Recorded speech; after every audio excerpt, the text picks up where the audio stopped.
ẹ̀yin tèmi lọ́kùnrin lóbìnrin ṣàlàáfíà lẹ́wà gẹ́gẹ́ bí èmi on point by two ṣe wà lénìí. Thank you for always joining me. Thank you. May Allah bless you all. Alhamdulillahi Rabbil Alamin. Mo kí yín púpọ̀. Mo kí yín pé ẹ kú dédé àsìkò yìí. Báwo ló ń gbẹ? Ẹ̀mí ó chika oṣù inshallah. May God bless the ibadah. Àní ṣe lásán. Ẹ̀yin Kristẹni mo kí yín lọ́pọ̀lọpọ̀. Mo kí ọkùnrin, mo kí obìnrin, mo kí gbogbo ojú tó ń wò mí. Thank you so much. If this is your first time, èmi máa ń sọ̀rọ̀ ọkọ àtìyàwó. Yes, èmi máa ń sọ̀rọ̀ ọkọ àtìyàwó. So question yìí ó relate mọ́ ọkọ àtìyàwó / àwẹ̀. Èyí náà ti rí title. Ǹjẹ́ nínú Ramadan, ǹjẹ́ mo lè báyàwó mi sùn? Question kan nìyẹn.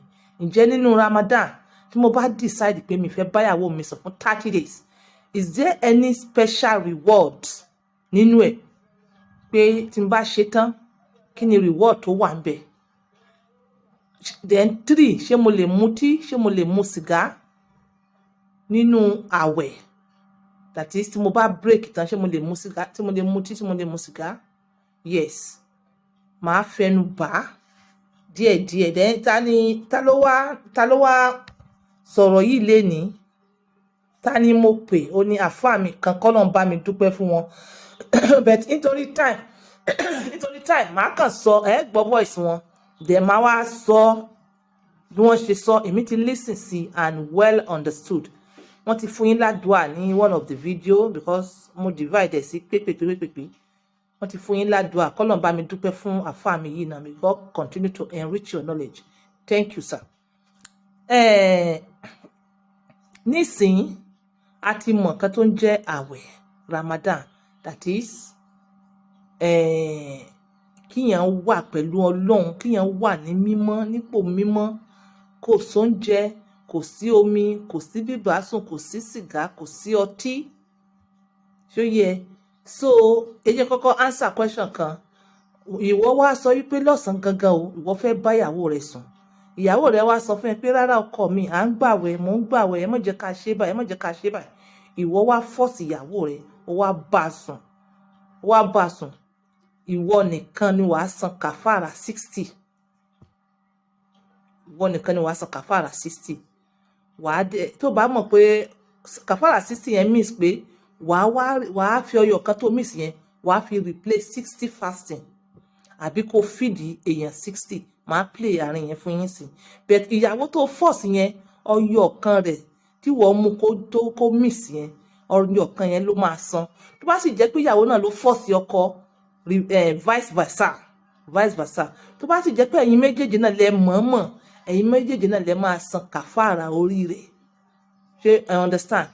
According to àfáà mi yìí, bí wọ́n ṣe sọ nìyẹn. Then according to my àfáà again, tó bá decide pé fún 30 days tá máa fi gbàwẹ̀ yẹn, ìwọ ò ní báyàwó rẹ̀ sùn. There's no special reward. There's no special reward that is written down either in hadith or either nínú Quran pé tó bá báyàwó rẹ̀ sùn fún 30 days o reward yẹn lélẹ̀. Rárá. In fact, wọ́n sọ wípé bíbá obìnrin sùn gan ara ẹ̀sìn ni.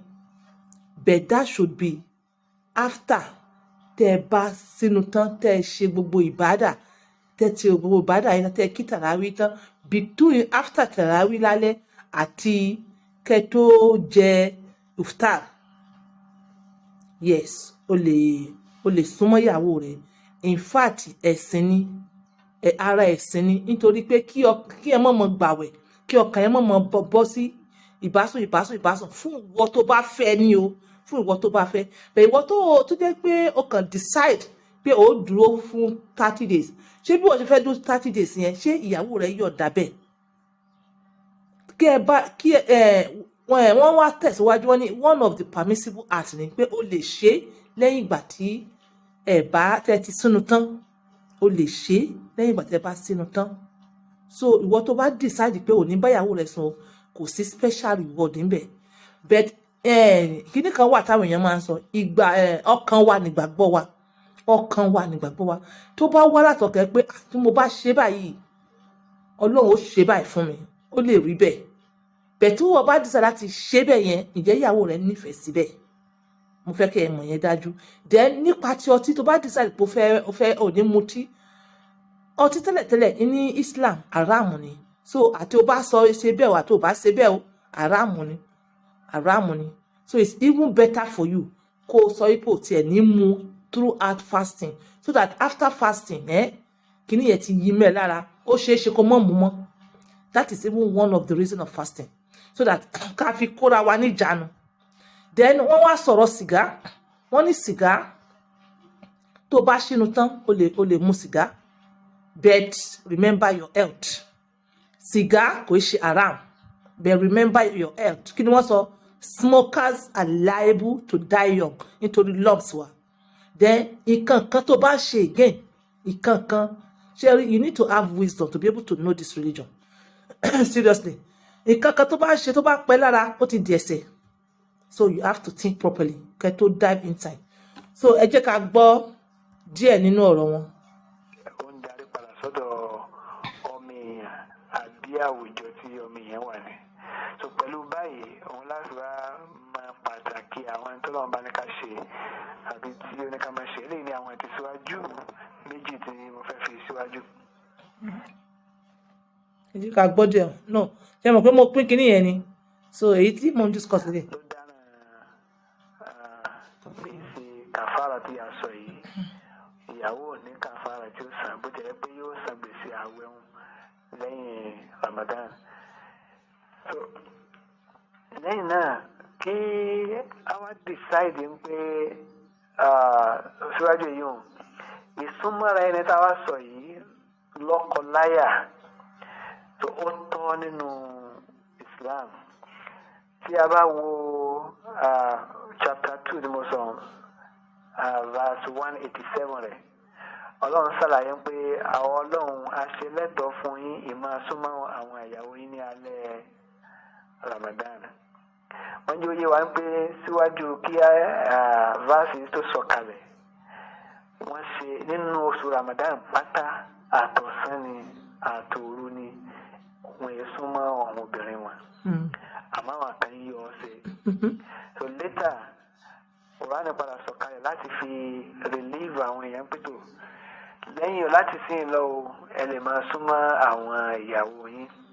Gbogbo ẹ̀yin tẹ́ ẹ sì ń súnmọ́ àwọn ìyàwó síwájú ká tó give relief yìí, Ọlọ́run mọ̀ yín, àmọ́ ó ṣe àmójúkò fún yín. Ọlọ́run mọ̀ yín. Ìgbẹ́nu fẹ́ mú wọn bẹ̀ náà ni pé ìsúnmọ́ ìyàwó ẹni ní alẹ́ Ramadan nínú àwọn ìpín márùn-ún tó mo dákọ̀ lákọ̀ọ́kọ́ òun, ó wà nínú àwọn tá a lè pè ní tó wà permissible, tó tọ́. Ìyẹn pé kì í ṣe ọ̀ranyàn, kì í sì ṣe èèwọ̀, kì í ṣe forbidden act. So nínú àwọn tá a lè pè ní permissible act ni fún ẹni tó bá ní ìdí rẹ̀. So kò wá sí àdúrà kan pàtó, bóyá ni pé àdúrà wá sọ kó ń bí èso ìdáhùn súnmọ́ ara ẹni tí a lè gbà níyànjú láti lè jẹ́ pé kéṣù má lọ́wọ́ níbi ìbáṣepọ̀ láàrin ọkọ àti ìyá. So ẹni tí ó bá decide ń pọ̀ wọn ò ní súnmọ́ ìyàwó ẹni, ó lè decide, àmọ́ kò sí ọlá kankan bẹ́ẹ̀ tábà wípé bí wàá gbalada kan, nítorí sísúnmọ́ ìyàwó ẹni gangan fúnra rẹ̀ ìjọsìn kan ni téèyàn bá ṣe bó ṣe kí ó ṣe. So ẹni tó ní ìdí rẹ̀ nínú oṣù Ramadan láti lè fi prevent rẹ̀ kó níbi máa lu obìnrin olóbìnrin, so ó ní ìdí ẹ̀.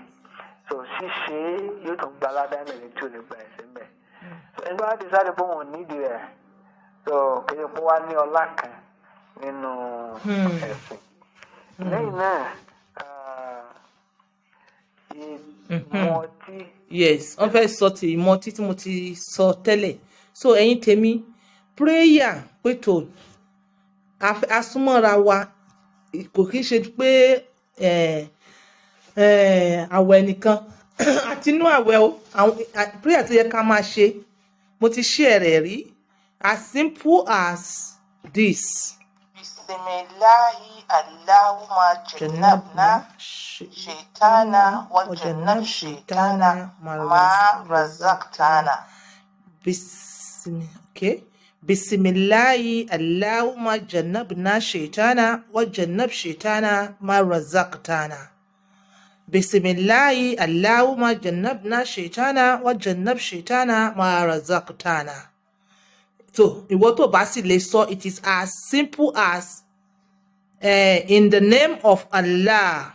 Oh Allah, save us from shaitan and prevent shaitan from that which you have granted us. Simply, Ọlọ́run o, yà wá ya àṣetánì, yà wá ya àṣetánì, kò sì ya àṣetánì kúrò nínú nǹkan tó fún wa lẹ́tọ̀ọ́ láti ṣe. Simply as that. So ẹ̀yin náà ẹ lè tún translate ẹ̀ nínú èdè yín, kò sí èdè tọ́lọ́run gbọ́. This is on point by 2 using my words for this. Bye for now.